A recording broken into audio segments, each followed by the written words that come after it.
যে আকাঙ্ক্ষা, জুলাইয়ের যে সনদ, এই সনদের বিষয়ে তারা কোনো ধরনের বাস্তবায়নে তারা আগায়নি।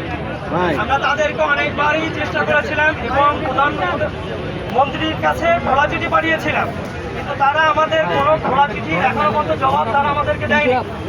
তাদেরকে আমরা সুস্পষ্টভাবে বলে দিতে চাই, আজকের অধিবেশনে তারা যদি জুলাই সনদ নিয়ে কোনো ধরনের তালবাহানা শুরু করে, আমরা রাজপথে ছিলাম, রাজপথে থাকবো এবং বাস্তবায়নের জন্য আমাদের যা কিছু করতে হবে আমরা করে যাব। এর জন্য যদি আমাদেরকে আবার রাস্তায় নেমে, তখন আহত হয়েছিলাম জুলাইতে, এখন যদি জীবন দিতে হয় আমরা জীবন দেব। আমাদের জুলাই সনদ আমরা যেভাবে হোক বাস্তবায়ন তাদেরকে করতে হবে। সালাউদ্দিন সাহেব, তাদেরকে আমরা বলে দিতে চাই, তারা এক একজন এক এক ধরনের ব্রিফিং দিচ্ছে। আমরা চাই না যে তারা মানুষের মধ্যে একটা বিভ্রান্তি সৃষ্টি করুক। আমরা তাদেরকে ক্ষমতায়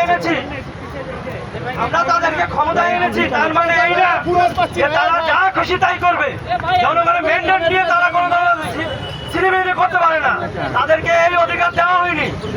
আমরা তাদেরকে বলে দিতে চাই, আজকের অধিবেশনে তারা সর্বপ্রথমে জুলাই সনদ বাস্তবায়ন নিয়ে রোডম্যাপ তৈরি করবে এবং তারা সুস্পষ্টভাবে ডিক্লারেশন দিয়ে জানিয়ে দেবে যে আমরা আগামীকাল থেকে হোক বা সেকেন্ড অধিবেশন থেকে হোক আমরা এটা বাস্তবায়নের দিকে অগ্রসর হব।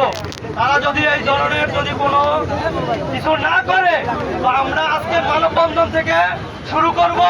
যতক্ষণ পর্যন্ত আমাদের বাস্তবায়ন না হবে ততক্ষণ পর্যন্ত আমরা আন্দোলন বা যে ধরনের কর্মসূচির প্রয়োজন আমরা চালিয়ে যাব। আপনাদের সহযোগিতা আমাদের একান্ত কাম্য।